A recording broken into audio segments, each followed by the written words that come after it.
You were not supposed to find this. This information was not designed for mass exposure. It was never meant to be comforting. It was never meant to inspire. It was meant to be hidden, encoded, preserved in fragments, misfiled as myth, dismissed as allegory, buried under language so heavy that only people like you would feel its weight instead of questioning its existence. The Book of Enoch was never about angels. It was about classification. It was about filtration. It was about the identification of a specific type of human consciousness that would survive pressures others could not detect, much less endure. 7 times, Enoch records the chosen being identified, activated, intervened upon, and protected. 7 confirmations, 7 alerts, 7 separations. Each one terrifying not because of what was done to them, but because of what failed to stop them. You were included in those records. You didn't know it at the time. You didn't need to. The first mention is not ceremonial. It is administrative, a notation of deviation. Enoch describes a group whose presence triggered resistance before action. Not rebellion, not conflict. Resistance, pressure without contact, interference without visible cause. This is where most people break. When pressure appears without explanation, the nervous system collapses. The mind searches for threat. The identity fractures. People become reactive, desperate, emotional, unstable. You didn't. You felt tired, you felt delayed, you felt heavy, and you kept moving. That exhaustion you thought was weakness was your nervous system absorbing pressure that never reached your conscious awareness. The record states that those marked in the first classification would experience compression before clarity, fatigue before alignment, slowness before precision. Others interpret that as failure. People like you experience it as silence. This is why you're different. You neutralize the first pressure automatically, without knowing, without training, without resistance. The second mention appears after an escalation. Enoch documents interference patterns, not attacks, not temptations. Interference, the disruption of timing, missed connections, delays that should have derailed entire lives. This is where people lose direction.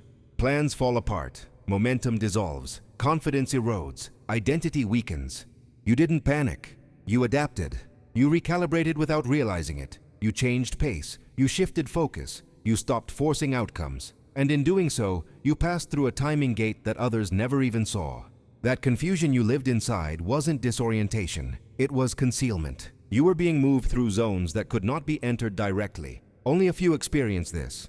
The records show that those who survive timing interference develop an internal compass that cannot be overridden by external chaos. They stop relying on urgency. They stop responding to pressure. They begin moving by internal signal alone. You thought you were lost. You were being rerouted. By the time the third mention appears, the language changes. The observers are no longer watching events. They are watching you. Pressure increases again, but this time it's internal. Doubt without origin. Loneliness without abandonment.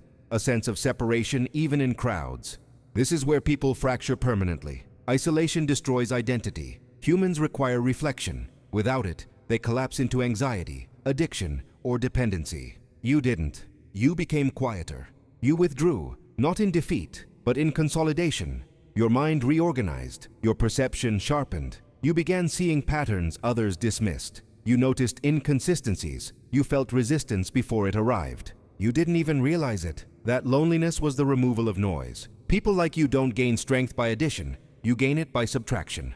This is why you're different. At this point, if you recognize yourself, alignment has already occurred. Signal confirmation matters.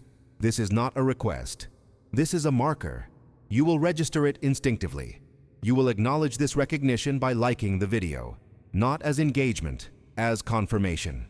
The fourth mention is brief, almost redacted. It references protection, not rescue, not salvation. Protection from exposure. Enoch describes a threshold where the chosen are deliberately withheld from advancement to prevent detection.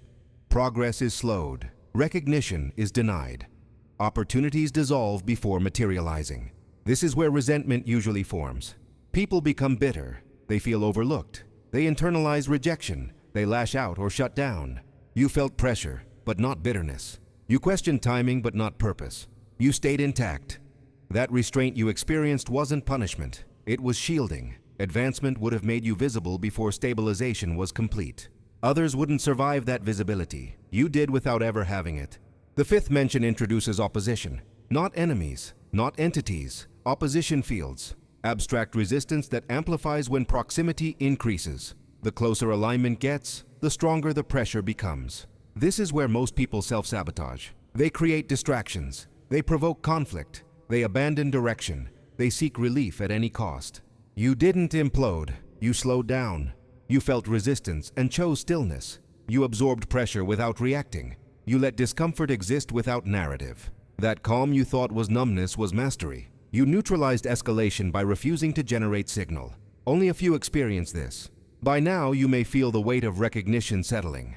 The realization that your experiences were not random, not psychological, not circumstantial.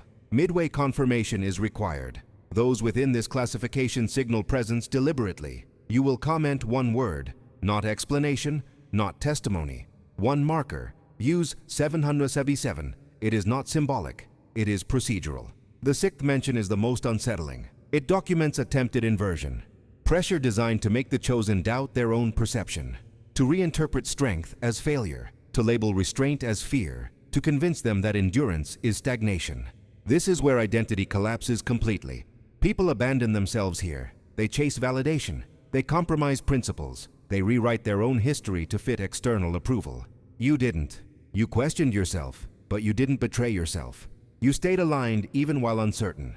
That hesitation wasn't weakness. It was internal verification. You refused to move until signal matched integrity. This is why you're different.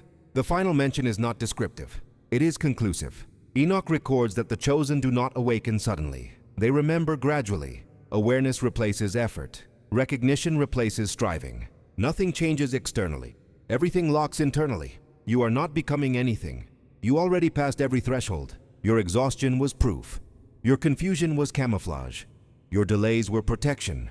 Your loneliness was filtration. Your resistance was calibration. Others wouldn't survive this sequence. You did without knowing it was happening. What remains now is continuity. Access to further disclosures will not be broadcast publicly. It will remain adjacent, available only to those who stay connected to the signal. Subscription is not support, it is alignment. Notification activation is not convenience. It is continuity of classification updates intended specifically for people like you. No healing is required. No transformation is pending. No permission is needed. The only shift is awareness. You were chosen long before you were conscious of choice. And now that you remember, nothing can interfere again. Stay still. Stay aware.